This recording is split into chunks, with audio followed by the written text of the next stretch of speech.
పరిశుద్ధ జీవాధిపతి నీ నామానికి వందనాలు, స్తుతులు, స్తోత్రం తెలియజేస్తా ఉన్నా.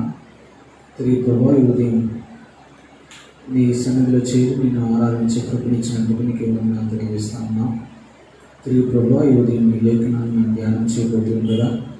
పరిశుద్ధ దేవుడా మీ సన్నిధిని మాకు తోడుగా ఉంచి ఈ ఉదయం నీ వాక్యం నుంచి నీవే మాతో మాట్లాడి మహిమ తెచ్చుకున్నాను. యేసు పరిశుద్ధ నామంలో అడిగి వేడుకుంటూ ఉన్నాము తండ్రి, ఆమేన్. ప్రభువైన యేసుక్రీస్తు నామంలో మీ అందరికీ వందనాలు తెలియజేస్తూ ఉన్నాను. ఈరోజు జూన్ నెల ఆఖరులో మనం ఉన్నాం, 28వ తారీఖు. మేబీ నెక్స్ట్ వీక్లో మనం కలుసుకొని మళ్ళీ ఆరాధించగలుగుతామని అనుకుంటా ఉన్నాను. సో అప్పటి వరకు ప్రభు సన్నిధిలో వేచి ఉన్నాం. దేవుడు పరిస్థితులను మనకు అనుకూలపరచాలని మీ అనుదిన ప్రార్థనలో మీరు జ్ఞాపకం చేసుకోవాలని ప్రభు పేరిట నేను మీకు తెలియజేస్తూ ఉన్నాను.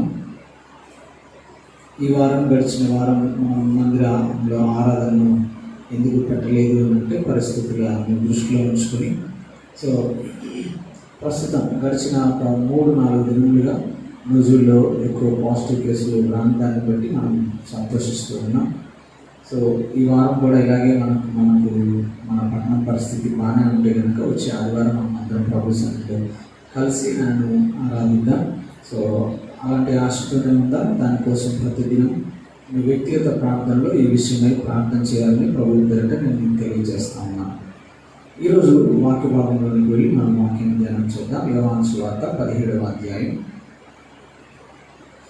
20వ వచనం నుంచి 26వ వచనం వరకు ఉన్న భాగాలను ఈరోజు మనం ధ్యానం చేద్దాం. మరియు నీవు నన్ను పంపితివని లోకము నమ్మునట్లు తండ్రి, నా యందు నీవును నీ యందు నేనును ఉన్నలాగున వారును మన యందు ఏకమై ఉండవలనని వారి కొరకు మాత్రం నేను ప్రార్థించట్లేదు. వారి వాక్యము వలన నా యందు విశ్వాసం ఉంచి వారందరూ ఏకమై ఉండవలనని వారి కొరకును ప్రార్థించుచున్నాను. చాలండి, మనం చదువుతున్నాము ఈ భాగంలో. వాస్తవానికి 17వ అధ్యాయము యేసుక్రీస్తు చివరిసారిగా తన శిష్యుల సమక్షంలో, శిష్యుల మధ్యలో చేస్తున్న చివరి ప్రార్థన. అందులో మొదటి 5 వచనాలు వ్యక్తిగత ప్రార్థన, తరువాత 6 నుంచి 19వ వచనం వరకు ఆయన తనకు తండ్రి అప్పగించిన వారి కొరకు, అనగా రక్షింపబడిన వారి కొరకు ప్రార్థిస్తున్నట్లుగా, తన శిష్యులైన సమూహం కొరకు ప్రార్థిస్తున్నట్లుగా లేఖన భాగాల్లో ప్రార్థించినట్లుగా మనం లేఖన భాగాల్లో చూసాం.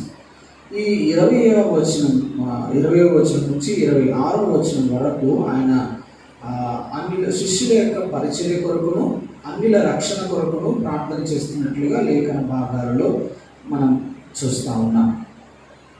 సో పిల్లరా, మనం 2వ వచనంలో మొదటి భాగంలో మనం ఒక పదాన్ని రెగ్యులర్గా చూసాం.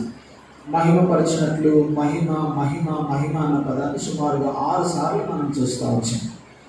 2వ భాగంలో మనం గమనిస్తే నీవు నాకు అనుగ్రహించిన అన్న మాటను లేఖన భాగాలలో మనం చూస్తాం 2వ భాగంలో. 3వ భాగంలోకి వచ్చేటప్పటికి చాలా ఆశ్చర్యం అనిపిస్తుంది. అదేంటో మనం గమనించడానికి ప్రయత్నం చేస్తే ఒకసారి చదువుదాం. 3 సార్లు అదే మాట ఉండినట్లుగా చూస్తాం. 22వ వచనం 3వ లైన్లో ఉన్న మాట, నీవు నాకు అనుగ్రహించిన మహిమను నేను వారికి ఇచ్చితిని. చూస్తాం, నీవు నాకు అనుగ్రహించిన మహిమను నేను వారికి ఇచ్చితిని. తర్వాత 23వ వచనం లాస్ట్ లైన్, నాకు అనుగ్రహించిన మహిమను వారికి ఇచ్చితిని. 24వ వచనము 3వ లైన్లో మనం చదివితే, నీవు నాకు అనుగ్రహించిన నా మహిమను వారు చూడవలనని కోరుచున్నాను. మొదటి భాగంలో మహిమ అన్న పదాన్ని ఎక్కువగా చూసాం. 2వ భాగంలో అంటే 2వ ప్రార్థనా భాగంలో నీవు నాకు అనుగ్రహించిన అనే పదాన్ని ఎక్కువగా మనం చూసాం. ఈ 3వ ప్రార్థనా భాగంలో ఈ 2 పదాలు కలిపి మాట్లాడుతున్నట్లుగా లేఖన భాగాల్లో మనం చూస్తూ ఉన్నాం. ఇలా గమనిస్తే, నీవు నాకు అనుగ్రహించిన మహిమను, నీవు నాకు అనుగ్రహించిన మహిమను, నీవు నాకు అనుగ్రహించిన నా మహిమను అన్న విషయాన్ని లేఖన భాగంలో చదువుతాము. పిల్లరా, మొదటి భాగము, రెండవ భాగము, మూడవ భాగం, 3 భాగములుగా దేవుడు చివరిగా శిష్యుల సమక్షంలో, శిష్యుల మధ్యలో చేసిన ప్రార్థనను మనం ఈ అధ్యాయంలో విభజించి మనం చూస్తా ఉన్నాం. అందులో ఉన్న మొదటి 2 భాగాలు కలిపి 3వ భాగంలో దేవుడు మాట్లాడడానికి ప్రయత్నం చేస్తున్నట్లుగా, లేకపోతే అందులో ఉన్న పదాలు 2 కలిపి ఇక్కడ వాడుతున్నట్లుగా లేఖన భాగాలలో మనం చూస్తా ఉన్నాం. పిల్లరా, దేవుని వాక్యం ఎంత శ్రేష్టమైందో, దేవుడు ఎంత ఉద్దేశ ప్రకారంగా తన వాక్యాన్ని మనతో మాట్లాడడానికి ఇష్టపడుతూ ఉన్నాడో ఈ 17వ అధ్యాయాన్ని మనం క్షుణ్ణంగా గమనించడానికి ప్రయత్నం చేస్తే మనకు అర్థమవుతుంది అని నేను అనుకుంటా ఉన్నాను. సో ఈరోజు కొంచెం లేఖనాల్లోనికి వెళ్ళి మనం చదవడానికి, నేర్చుకోవడానికి మనం ప్రయత్నం చేద్దాం.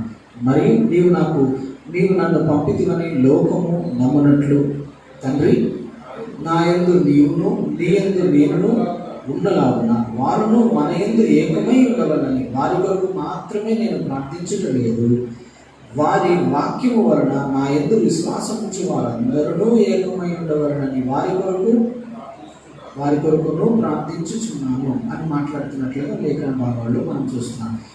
ఈ భాగంలో దేవుడు శిష్యుల పరిచర్య కొరకును, శిష్యుల జీవిత విధానం కొరకును, మూడవదిగా మనం గమనిస్తే లోకము దేవుణ్ణి తన శిష్యుల్ని తెలుసుకున్నట్లు అన్న విషయాన్ని లేఖన భాగాల్లో మనం చూస్తాము. ప్రాముఖ్యంగా శిష్యుల పరిచర్య కొరకు, లోకుల కొరకు ఆయన ప్రార్థించినట్లుగా లేఖన భాగాల్లో మనం చూస్తూ ఉన్నాం. మరియు నీవు నన్ను పంపితివని లోకము నమ్మునట్లు, లోకం యేసుక్రీస్తును దేవుడు పంపించాడని నమ్మాలి అని ప్రభు మాట్లాడుతూ ఉన్నాడు. ఒకవేళ లోకమంతా తండ్రి అయిన దేవుడు కుమారుడైన క్రీస్తుని ఈ లోకంలోనికి పంపించాడు అని నమ్మాలి అని అనుకోవాలి అని అనుకోండి, ఏం జరగాలని ప్రభువు ప్రార్థన చేస్తూ ఉన్నాడు గమనించడానికి మనం ప్రయత్నం చేస్తే కనుక, నా యందు నీవును నీ యందు నేనును ఉన్నలాగున, తండ్రి మనిద్దరం ఏకమై ఉన్నాము, నా యందు నీవు నీ యందు నేను, మనమిద్దరం ఏకమై ఉన్నాము. మనమిద్దరం ఎలాగైతే ఏకమై ఉన్నామో వారు మన యందు ఏకమై ఉండవలనని వారి కొరకు మాత్రము నేను ప్రార్థించట్లేదు. సంగమా, ఒకవేళ మనం దేవుడి వాక్యాన్ని మన గురించి మాట్లాడుతున్నాడు అని అనుకుంటే, అప్పుడు శిష్యులకు బోధించినట్లుగా ఈ దినం ఈ వాక్యం మన గురించి దేవుడు మాట్లాడుతున్నాడు అని అనుకుంటే, లోకం యేసుక్రీస్తును నమ్మాలి అని అంటే, లోకం దేవుణ్ణి నమ్మాలి అని అంటే కనుక ఏం చేయాలని దేవుడు ప్రార్థన చేస్తున్నాడు, ఏం జరగాలని దేవుడు ప్రార్థన చేస్తున్నాడో తెలుసా? యేసు ప్రభు తన తండ్రితో ఏం జరగాలని ప్రార్థన చేస్తున్నాడో తెలుసా? ఈ వచనంగా మనం చదువుతున్నప్పుడు, తండ్రి కుమారుడు ఎలా అయితే ఏకమై ఉన్నారో అలాగే మనము కూడా వారిలో ఏకమై ఉండాలి అన్న విషయాన్ని లేఖనాల్లో స్పష్టంగా చూస్తూ ఉన్నాం. ప్రియుల సంఘము క్రీస్తుతో ఏకం అవ్వకపోతే, దేవునితో ఏకం అవ్వకపోతే లోకం మనల్ని తెలుసుకునే అవకాశము లేదు అన్న విషయాన్ని లేఖన భాగాలలో స్పష్టంగా చదువుతా ఉన్నాం.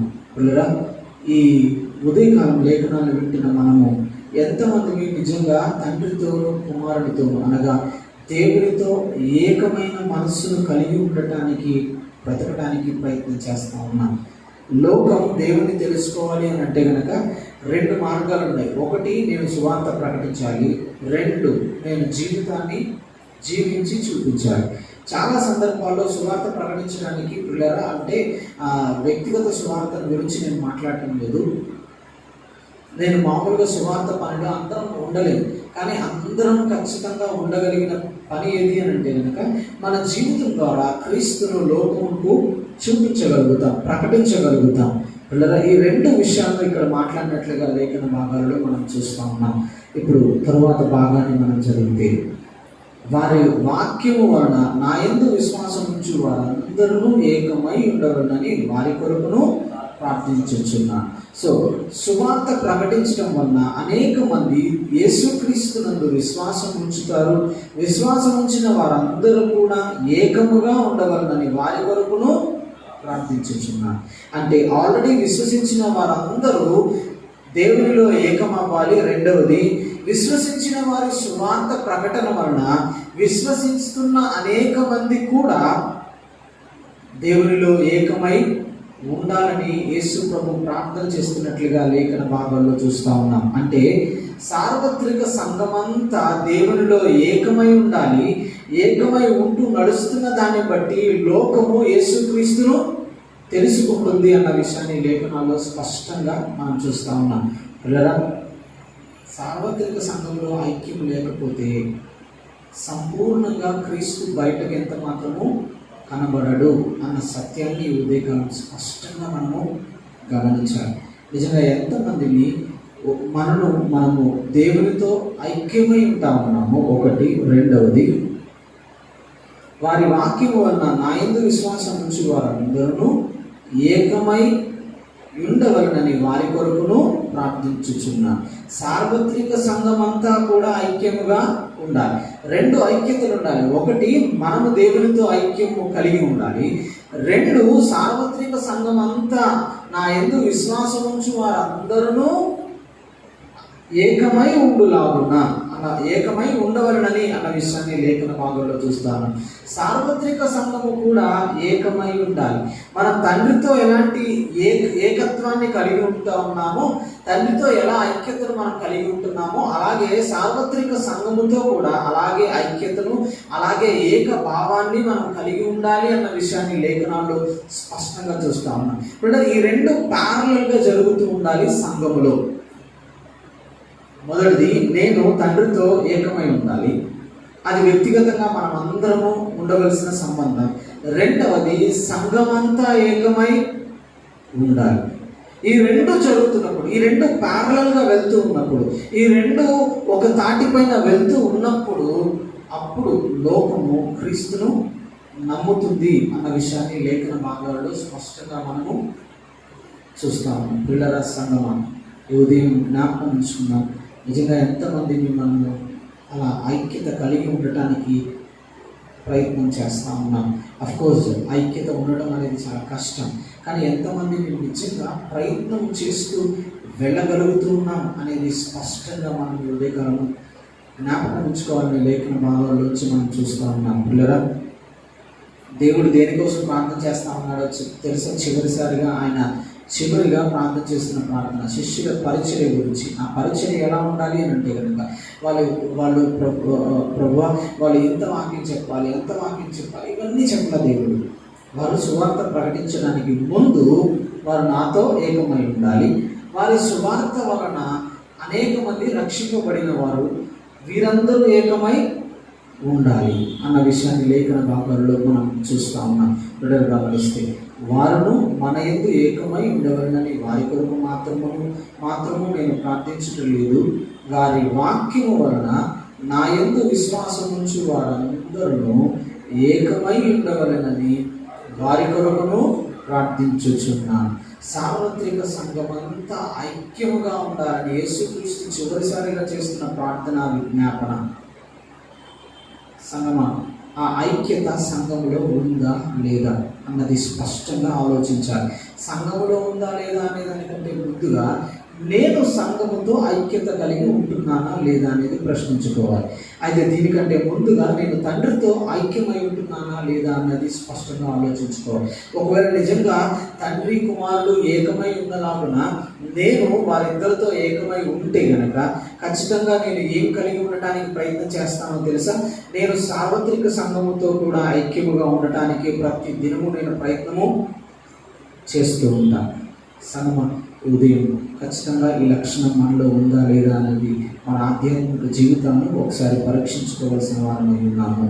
అయితే ఈ 21వ వచనంలో వాక్యం వలన నా యందు విశ్వాసం నుంచి వారందరూ అన్నమాట చూస్తూ ఉన్నాం. సో సువార్త వలననే దేవుని యందు విశ్వాసం ఉంచే అవకాశము ఉంది. కాబట్టి సంఘము సువార్త పనిలో ఉండాలి అన్న విషయాన్ని లేఖన భాగాలలో మనం చూస్తూ ఉన్నాం. పిల్లల వ్యక్తిగత సువార్త పరిచర్యలో అందరము ఉండాలి. లోకము యేసుక్రీస్తును తెలుసుకోవాలి అని అంటే కనుక ఒకటి నా జీవితం ద్వారా, రెండు నేను చేస్తున్న సువార్త పని ద్వారా. ఈ సువార్త పని అనగానే స్టేజ్ మీద నిలబడి బోధించిన మనం అనుకోవడానికి ఎంత మాత్రం అవకాశం లేదు. ఇందులో వ్యక్తిగత పరిచర్య ఇన్వాల్వ్ అయ్యింది, ఇందులో ఇమిడి ఉంది అన్న విషయాన్ని స్పష్టంగా సత్యాన్ని గ్రహించాలని ప్రభు పేరిట నేను మీకు తెలియజేస్తా ఉన్నాను. 22వ వచనాన్ని చదువుకున్నాం. మనము ఏకమై ఉండలాగున వారును ఏకమై ఉండవలనని నీవు నాకు అనుగ్రహించిన మహిమను నేను వారికి ఇచ్చితిని. మనము ఏకమై ఉన్నలాగున వారును ఏకమై ఉండవలనని నీవు నాకు అనుగ్రహించిన మహిమను నేను వారికి ఇచ్చితిని. పిల్లరా, తండ్రి కుమారుడు ఎలా అయితే ఏకమై ఉన్నారో అలాగే మనము కూడా ఏకమై ఉండాలి అన్న ప్రక్రియ మనందరి జీవితాల్లో, మన ఆధ్యాత్మిక జీవితాల్లో ఏకత్వము అనే విషయం జరగడానికి దేవుడు ఏం చేస్తా ఉన్నాడో తెలుసా? యేసుక్రీస్తుకు తండ్రి ఇచ్చిన మహిమను ఆయన మనకు ఇస్తున్నట్లుగా లేఖన భాగాల్లో చూస్తూ ఉన్నాం. ఉండరా, దేవుడికి బాగా తెలుసు. ఏం తెలుసో తెలుసా? మనం అందరం ఐక్యంగా ఉండలేమని. అందుకే దేవుడు ఏం చేస్తా ఉన్నాడో తెలుసా? అయ్యా, మనమిద్దరం ఏకముగా ఉన్నలాగున వారును ఏకంగా ఉండాలని నీవు నాకు అనుగ్రహించిన మహిమను వారికి నేను ఇచ్చితిని. సో మనమందరం ఏకంగా ఉండటానికి దేవుడు ఏం చేశాడో తెలుసా? మన లోపల తన మహిమను ఉంచాడు. పిల్లల లేఖన భాగాలలో మనం చదివితే యోహాను సువార్త 2వ అధ్యాయంలో మనం చదువుతాం. 1వ అధ్యాయం 11వ వచనం అనుకుంటా బహుశా మనం చదివితే, వారు ఏక మనస్సుతో ప్రార్థన చేసి అన్న మాట చూస్తూ ఉన్నాం. పిల్లల గమనించడానికి ప్రయత్నం చేస్తే, మీరందరూ పరిశుద్ధాత్మ కొరకు కనిపెట్టమని దేవుడు వారిని విడిచి ఆయన ఆరోహణం అయిపోయినట్లుగా పరలోకానికి లేఖన భాగాల్లో చూస్తాం. దాని తర్వాత వారందరూ ఏక మనసుతో ప్రార్థన చేసినట్లుగా లేఖన భాగాల్లో మనం చూస్తాం. ఇక్కడ అపోస్తల కార్యంలో 1వ అధ్యాయంలో మనం చూస్తాం. సో 2వ అధ్యాయంలో వారు ఏక మనసుతో ప్రార్థన చేసినప్పుడు పరిశుద్ధాత్మ వారి మీదకు వచ్చినట్లుగా లేఖన భాగాల్లో చూస్తాం. వారు శక్తి చేత నింపబడి వాక్యము విరివిగా ప్రకటించినట్లుగా, ప్రార్థనలో విరివిగా బ్రతికినట్లుగా, దైవ స్వభావాన్ని పొందుకొని వారి జీవితాన్ని కొనసాగించినట్లుగా క్రీస్తులో మనం లేఖన భాగాల్లో మనం చూస్తాం. ఏకము అనే ఐక్యత అనే పదము, ఏక మనస్సు అనే పదము, వాటి యొక్క డెఫినేషన్స్ని బహుశా ఎగ్జాక్ట్గా అక్కడ చూస్తాము అని స్పష్టంగా మనము అర్థం చేసుకోవాలి. దేవుని మహిమ యొక్క ప్రత్యక్షతను కూడా అక్కడే మనం బాగా చూస్తున్నట్లుగా లేఖన భాగాల్లో గమనిస్తాం. ఇలా సంఘము ఈ ఉదయం స్పష్టంగా ఒక విషయాన్ని జ్ఞాపకం చేసుకున్నాను. సంఘము ఏకంగా ఉండాలని దేవుడు తన మహిమను ఇచ్చాడు. మనం ఉండలేం. అందుకే దేవుడు మనకు తన మహిమ యొక్క సహాయాన్ని దయచేసి సంఘము ఏకముగా ఉండాలని కోరుకుంటూ ఆయన చివరిగా ప్రార్థన చేస్తున్నట్లుగా లేఖన భాగాలలో చూస్తూ ఉన్నాం. పిల్లల సంఘమా, ఎంతమంది ఏకముగా ఐక్యముగా ఉండాలని, ఏక మనసు కలిగి ఉండాలని ఎంతమంది మీ సంఘంలో తాపత్రయపడతా ఉన్నారు? అయ్యో, ఎన్ని విభేదాలు ఉంటా ఉన్నాయి మనుషుల మధ్యలో. ఒకవేళ ఆ విభేదాలు చనిపోలేదు అని అంటే మన మధ్యలో, సంఘము మధ్యలో, సార్వత్రిక సంఘం మధ్యలో సంఘంలో ఏదో లోపం ఉంది అన్న విషయాన్ని స్పష్టంగా ఉదయకాలంలో అర్థం చేసుకోవాలి. ఆ లోపం ఏంటి అని అంటే, యేసుక్రీస్తు చివరిసారిగా అయ్యా నేను వీరందరూ ఏకమై ఉండాలని ప్రార్థన చేస్తున్నాను అని చేసిన ప్రార్థన యొక్క ఫలింపు మన జీవితంలో సరిగా జరగటం లేదు అన్న విషయాన్ని మనం జ్ఞాపకం చేసుకోవాలి. ఇలా ఒకసారి ఈ ఉదయకాలం దేవుని వాక్యంలోంచి ఉంటున్న మనమందరము ఏకముగా, సార్వత్రిక సంఘము ఏకముగా ఉంటుందా లేదా? ఒకవేళ సార్వత్రిక సంఘం తర్వాత సంగతి పక్కన పెడితే, నేను సార్వత్రిక సంఘంతో ఏక మనసు కలిగి ఐక్యత కలిగి ఉండటానికి నేను ప్రయత్నం చేస్తున్నానా లేదా? ఎవరికి వారు మొదట మనల్ని మనం ప్రశ్నించుకునే వ్యక్తులుగా ఉండాలి అనే దేవుడి వాక్యంలో నుంచి మనం చూస్తూ ఉన్నాం. దేవుడు తన మహిమను మనకు ఎందుకు అనుగ్రహించాడు అంటే కనుక ఏకమై ఉండాలని అనుగ్రహించాడు అన్న విషయాన్ని. ఒకటి, దేవునితో మనం ఏకమై ఉండాలని. 2, సంఘములో మనం అందరము ఏకమై ఉండాలని అన్న విషయాన్ని లేఖన భాగంలో చూస్తూ ఉన్నాం. ఇవంతా దేనికి అని అంటే కనుక, ఇదిగో లోకము క్రీస్తును నమ్మునట్లు. తర్వాత మాటను చదువుదాం. 23వ వచనం, వారి యందు నేనును నా యందు నీవును ఉండుట వలన వారు సంపూర్ణులుగా చేయబడి ఏకముగా ఉన్నందున నీవు నన్ను పంపితివనియు నీవు నన్ను ప్రేమించినట్టే వారిని కూడా ప్రేమించుతువనియు లోకము తెలుసుకున్నట్లు నాకు అనుగ్రహించిన మహిమను వారికి ఇచ్చితిని.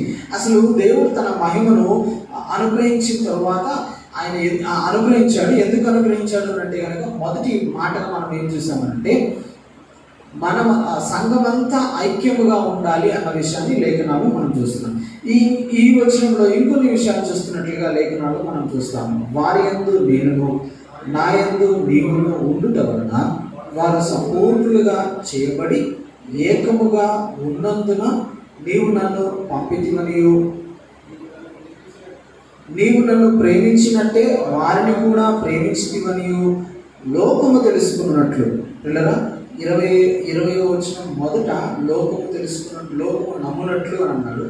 ఈ 23వ వచనంలో లోకము తెలుసుకున్నట్లు నీవు నాకు అనుగ్రహించిన మహిమను వారికి ఇచ్చి తిని అని మాట్లాడుతున్నట్లుగా లేఖన భాగాల్లో చూస్తూ ఉన్నాం. అయితే ఇప్పుడు గమనించడానికి ప్రయత్నం చేస్తే, మనము దేవుని యందు ఉంటే మనం సంపూర్ణులముగా చేయబడతాము.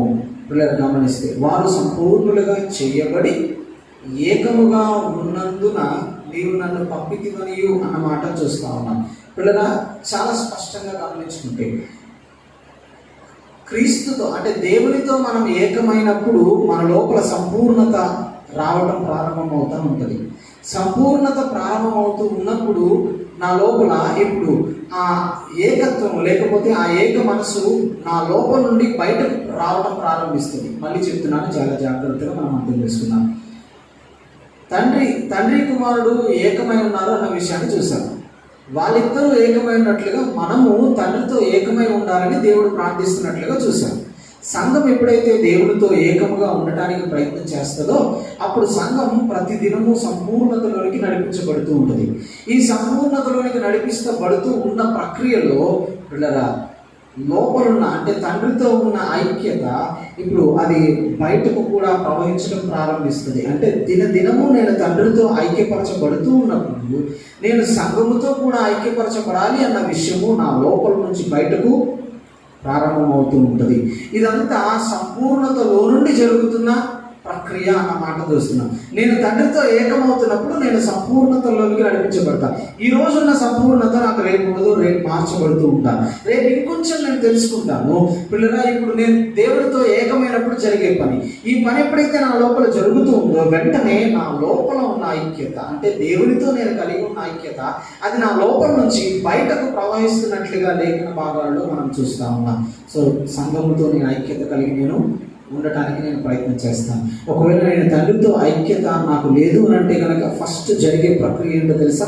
నేను సంపూర్ణతలోకి నడిపించబడలేకపోతున్నాను. కాబట్టి నా సంపూర్ణత ఈ సంఘంలో ఎంత మాత్రము కనబడదు. అదేంటి అని అంటే కనుక నేను సంఘంతో ఎంత మాత్రం ఐక్యంగా ఉండలేను. పిల్లరా, నేను సంఘంతో ఐక్యంగా లేను అని అంటే ఏమర్థం చేసుకోవాలో తెలుసా? నేను తండ్రితో ఐక్యంగా లేననే అర్థం చేసుకోవాలి. పిల్లరా, ఒకవేళ ఈ విషయాలు లైట్గా తీసుకుంటే నేను అంతా బాగానే ఉన్నా, నా భక్తి జీవితం వాళ్ళే బాగాలేదు అని అంటే ఇక్కడ ఎవడో బాగోని వ్యక్తిని గురించి దేవుడు మాట్లాడటంలా, ఇక్కడ ఆయనతో ఉన్న వ్యక్తిని గురించి దేవుడు మాట్లాడుతూ ఉన్నాడు. ఒకవేళ నేను దేవునితో ఏకమై ఉంటే నేను ఏం చేయాలి? నా లోపల ఏం జరుగుతుంది? సంపూర్ణత జరగడం ప్రారంభమవుతూ ఉంటుంది. ఇది జరుగుతున్నప్పుడు నేను ఏం చేస్తానో తెలుసా? సంఘముతో ఐక్యం కలిగి నేను ఉంటా. ఇది ఖచ్చితంగా జరిగే ప్రక్రియ.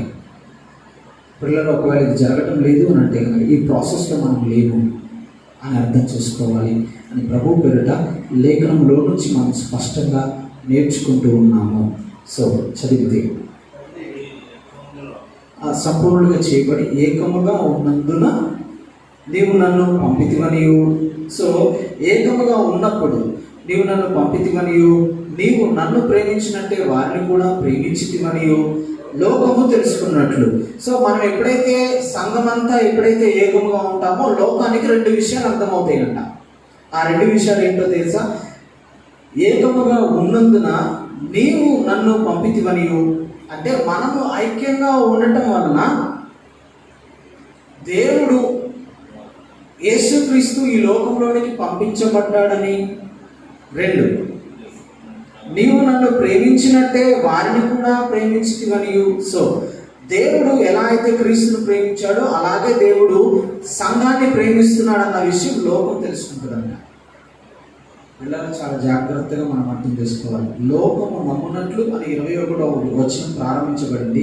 23వ వచనం కూడా దాంతోనే ముగించబడుతున్నట్లుగా లేఖన భాగంలో చూస్తున్నాం. లోకము తెలుసుకున్నట్లు పిల్లల, లోకం తెలుసుకోవాలని దేవుడు ఏం చేస్తా ఉన్నాడో తెలుసా? సార్వత్రిక సంఘములో ఆయన తన మహిమను ఉంచాడు. ఆయన సార్వత్రిక సంఘానికి తన మహిమను ఇచ్చాడు.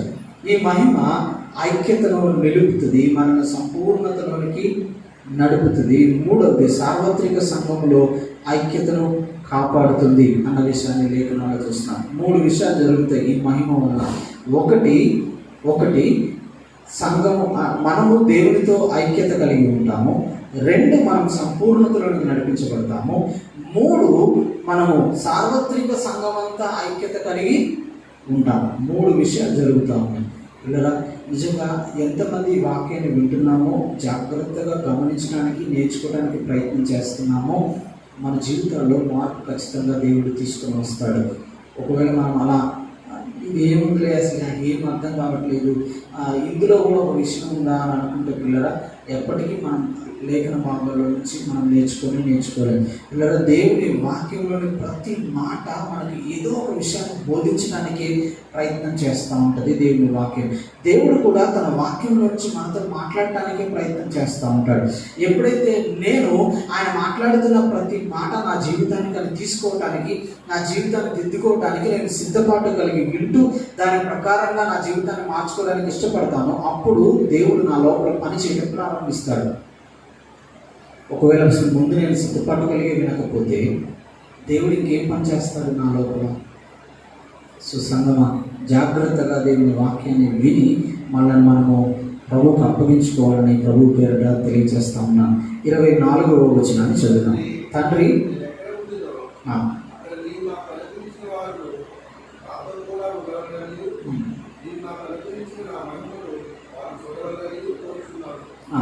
వారు చూడవలనని దేవుడు 2 విషయాలు కోరుకుంటున్నాడు. ఏం కోరుకుంటున్నాడంటే కనుక, తండ్రి నేను ఎక్కడ ఉందనో అక్కడ నీవు నాకు అనుగ్రహించిన వారు, అంటే దేవుడు ఉన్న పరలోకంలో మనం కూడా దేవునితో పాటు ఉండాలని. 2వది, ఆయన మహిమను చూడాలని. ఈ 2 జరగాలని దేవుడు ఏం చేస్తున్నాడో తెలుసా? దేవుడు కుమారుడు తనకు అనుగ్రహించిన మహిమను మనకు ఇస్తా ఉన్నాడు. పిల్లరా, దేవుడు తన మహిమతో వచ్చినప్పుడు అన్న విషయాన్ని లేఖనాల్లో చదువుతా ఉన్నాం. దేవుడు తన మహిమతో వచ్చినప్పుడు అంటే 2వ రాకడలో ఆయన ప్రత్యక్షమైనప్పుడు మనం కూడా ఆ సంపూర్ణ మహిమను కలిగి ఉంటాము అని. 2వది, ఆయన మహిమను చూస్తామని. 3వది, మనం ఆయనతో పాటు నివాసం చేస్తామని లేఖన భాగాలలో స్పష్టంగా మనము చూస్తాం. ఇదే యోహాను సువార్త మనం 14వ అధ్యాయంలో చదివితే, నేను మీకు స్థలము సిద్ధపరచాలని వెళ్ళుచున్నాను, నేను వచ్చి మీరు నాతో కూడా ఉండులాగున నేను మిమ్మల్ని తీసుకుని పోదును అని యేసుక్రీస్తు తన శిష్యులతో మాట్లాడుతున్నట్లుగా లేఖన భాగాల్లో మనం చూస్తూ ఉన్నాం. పిల్లలు, పరలోకంలో మనం ఆయనతో పాటు నివాసము చేయాలని, పరలోకంలో దేవుని మహిమను మనము చూడాలని దేవుడు తన మహిమను మనకు అనుగ్రహించి వెళ్తున్నట్లుగా లేఖన భాగాలలో మనం స్పష్టంగా చూస్తూ ఉన్నాం. పిల్లల, దేవుడు ఎంత చేస్తూ ఉన్నాడో మన కోసం. ఒకవేళ ఇవన్నీ మనకు అర్థమైతే పిల్లల, నిజంగా ఆ మహిమ మన లోపల తన క్రియ జరిగించాలని దేవునికి మనము అప్పగించుకుంటాం అన్న విషయం స్పష్టంగా లేఖనాలకు మనం అప్పగించుకుంటాం అన్న విషయాన్ని జాగ్రత్తగా లేఖన భాగాల్లో నుంచి మనం చూస్తూ ఉన్నాం. తర్వాత మాటను చూస్తే, జగత్తు పునాది వేయబడక మునుపే నీవు నన్ను ప్రేమించితివి. 25వ వచనం. తండ్రి, లోకము నిన్ను ఎరుగలేదు, నేను నిన్ను ఎరుగుదు, వీరు ఎరిగి ఉన్నారు. ప్రేమ వారి యందు ఉండునట్లు నేను వారి యందు ఉండునట్లు వారికి నీ నామమును తెలియజేసేది, ఇంకనూ తెలియజేసేదనని చెప్పాను. నీవు నా యందు ఉంచిన ప్రేమ వారి యందు ఉండునట్లును నేను వారి యందు ఉండునట్లును వారికి నీ నామము తెలియజేసేది. సో సంఘములో దేవుని ప్రేమ ఉండాలి. పిల్లరా, లోకానికి దేవుడు ఎవరో తెలియదు, కానీ లోకానికి దేవుడు ఎవరో ఎలా తెలుస్తుంది అని అంటే, ఫర్ ఎగ్జాంపుల్ నేను లోకంలో ఉన్నప్పుడు దేవుడు తన ప్రేమను నా పట్ల చూపించాడు. నేను నిన్ను ప్రేమిస్తున్నాను, నేను నిన్ను ఎంత ప్రేమించానంటే నీ పాపముల కోసం నేను మరణించాను అన్న విషయాన్ని దేవుడు మనకు తెలియపరిస్తే దేవుడి ప్రేమ ఏంటో లోకంలో ఉన్న మనకు అర్థమైంది. ఇప్పుడు లోకంలో ఉన్న వాళ్ళకు క్రీస్తు ప్రేమ అర్థం కావాలి అని అంటే కనుక ఆ ప్రేమ ఎవరిలో ఉండాలో తెలుసా? నా లోపల ఉండాలి. అంటే దేవుడు ఎవరి ద్వారా పనిచేయడానికి ఇష్టపడుతున్నాడో తెలుసా? ఆయన లోకంలో మన ద్వారా పనిచేయడానికి ఇష్టపడుతూ ఉన్నాడు. లోకానికి యేసు పట్ల నమ్మకం ఎలా వస్తుందని చెప్తున్నాడో తెలుసా? ఇది సార్వత్రిక సంఘము వలన. తరువాత లోకము యేసుని ఎలా తెలుసుకోవాలని దేవుడు ఇష్టపడుతున్నాడో తెలుసా? సంఘము ద్వారా తెలుసుకోవాలని ప్రయత్నం చేస్తూ ఉన్నాడు. అందుకే దేవుడు తన మహిమనిచ్చాడు. లోకము సంఘము ద్వారా దేవుని ఎలా తెలుసుకుంటుంది అని అంటే కనుక దేవునితో ఐక్యం చేయబడిన దాన్ని బట్టి సంపూర్ణతలోనికి నడిపించబడుతూ సంఘములో ఐక్యత ఉన్న దానిని బట్టి లోకము దేవుణ్ణి తెలుసుకుంటుంది. అది మన ద్వారా అని చూస్తున్నాం. ఇంకొక విషయాన్ని కూడా దేవుడు మాట్లాడుతూ ఉన్నాడు. లోకము దేవుణ్ణి ఎలా తెలుసుకుంటుంది అని అంటే వాస్తవానికి అక్కడ మనం చదివితే కనుక 17వ వచనంలో నీతి స్వరూపుడవగు తండ్రి, లోకము నిన్ను ఎరుగలేదు, నేను నిన్ను ఎరుగుతున్నాను, నీవు నన్ను పంపితువని వీరు ఎరిగి ఉన్నారు. అంటే లోకం దేవుణ్ణి ఎరగలేదు, కానీ నేను నిన్ను ఎరిగి ఉన్నాను, వీరు నన్ను ఎరిగి ఉన్నారు. నీవు నన్ను పంపితివని వీరు ఎరిగి ఉన్నారు. ఇప్పుడు చదివితే దాని కంటిన్యూషన్ చదివితే, నీవు నా యందు ఉంచిన ప్రేమ వారి యందు ఉండునట్లు నేను వారి యందు ఉండునట్లు వారికి నీ నామమును తెలియజేసింది. అయితే లోకానికైతే నువ్వు నీ ప్రేమ తెలియదు, కానీ సంఘానికైతే నువ్వు నీ ప్రేమ తెలుసు. ఇప్పుడు సంఘం ఏం చేయాలి అని అంటే కనుక తన లోపల ఉన్న ప్రేమ ద్వారా దేవుడు లోకానికి తాను ప్రత్యక్షపరచుకోవాలనుకుంటా ఉన్నాడు. క్రీస్తు ప్రేమ వలన మనకు దేవుడు ఎలా ప్రత్యక్షపరచబడ్డాడో అలాగే క్రీస్తు ఎరిగిన మనము క్రీస్తు మన లోపల ఉంచిన ప్రేమను బట్టి లోకము క్రీస్తు యొక్క ప్రత్యక్షతను ఖచ్చితంగా తెలుసుకోవాలి. పిల్లరా, ఎంత వాక్య సత్యాలు మనతో మాట్లాడుతూ ఉన్నా మనం ఇంకా వాక్య సత్యాన్ని మన హృదయంలో పెట్టుకోవడానికి ప్రయత్నం చేయకుండా నేను వాక్య ప్రకారం జీవిస్తున్నాను అనుకుంటా వెళ్ళిపోతా ఉన్నాను. కానీ దేవుడు మాట్లాడుతున్న మాట, పిల్లరా, లోకం దేవుని యొక్క మహిమను చూడలేదు. అందుకే దేవుడు తన వారిలో ఆయన తన మహిమను ఉంచాడు. ఎందుకు ఉంచాడు అంటే మొదటి విషయం మనం చూస్తే మనము దేవునితో ఏకమై ఉండాలని. రెండవ విషయం, అప్పుడు మన లోపల సంపూర్ణత పనిచేయడం ప్రారంభిస్తుంది. ఈ సంపూర్ణత ఎప్పుడైతే మన లోపల పనిచేస్తూ ఉంటుందో ఇప్పుడు సార్వత్రిక సంఘాన్ని కూడా నేను ప్రేమించడం ప్రారంభిస్తాను. మూడవది ఇది మనం చూసాం. సో నాలుగవది, క్రీస్తు ప్రేమ నా లోపల ఉంటుంది. దీనిని బట్టి పిల్లరా లోకము యేసును నమ్ముతుంది, లోకం యేసును తెలుసుకుంటుంది. ఇందుకు కదా దేవుడు తన మహిమను మన లోపల ఉంచాడు. అందుకు కదా దేవుడు లోకాన్ని ప్రేమించమని మనకు ఆజ్ఞ ఇచ్చాడు.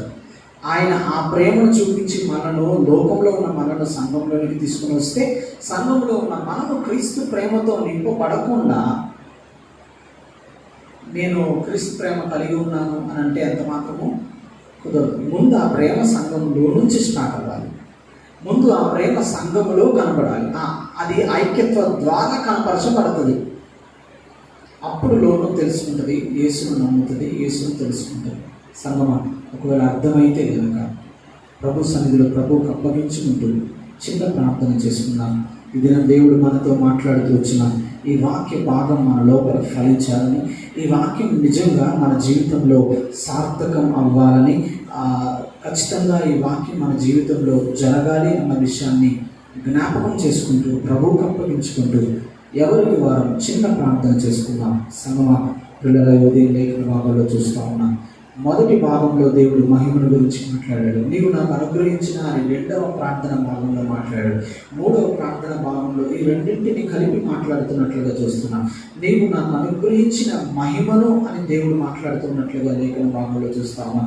వీళ్ళ ఆ మహిమను ఎందుకు ఇచ్చాడో లేఖన భాగంలో స్పష్టంగా చూస్తా ఉన్నాం.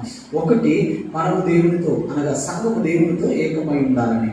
ఆ ఏకం కలిగి ఉన్నప్పుడు పిల్లల ఆ దేవునితో ఏకమై ఉన్నప్పుడు మన లోపల సంపూర్ణత ప్రారంభమవుతూ ఉంటుంది. అది ప్రతిరోజు జరిగే ప్రక్రియ. నేను తండ్రితో ఏకమవటం అనేది ప్రతిరోజు జరిగే ప్రక్రియ. నా లోపల సంపూర్ణ రావటం అనేది ప్రతిరోజు జరుగుతున్న ప్రక్రియ. పిల్లలు ఈ రెండు జరుగుతూ ఉన్నప్పుడు నేను సంఘముతో నేను ఏకముగా ఉండగలుగుతాను. ఇలా ఇందును బట్టి లోకము దేవుని నమ్ముతుంది, దేవుని తెలుసుకుంటుంది. ఇంకొకటి, దేవుని ప్రేమ మన లోపల ఉండాలి. సో ఈ 4 ద్వారా దేవుడు లోకంలో పనిచేయాలనుకుంటున్నాడు. అంటే ఈ 4 మన లోపల ఉన్నదాన్ని బట్టి మనలో నుండి దేవుడు లోకంలో పనిచేయాలని ఇష్టపడతా ఉన్నాడు. అందుకే ఉదయం ప్రభు సన్నిధిలో ప్రభుకి అప్పగించుకుంటూ ఇలాంటి జీవితం నాకు కావాలి ప్రభువా అని దేవునికి అప్పగించుకుంటూ చిన్న ప్రార్థన చేసుకున్నాం. పిల్లరా, వాక్యం దేవుడు మన జీవితాల్లో పనిచేయగలిగిన వాడు. నిజంగా దేవునికి అప్పగించుకోవడానికి ప్రయత్నం చేస్తే అలా అప్పగించుకుంటూ చిన్న ప్రార్థన చేసుకున్నాం.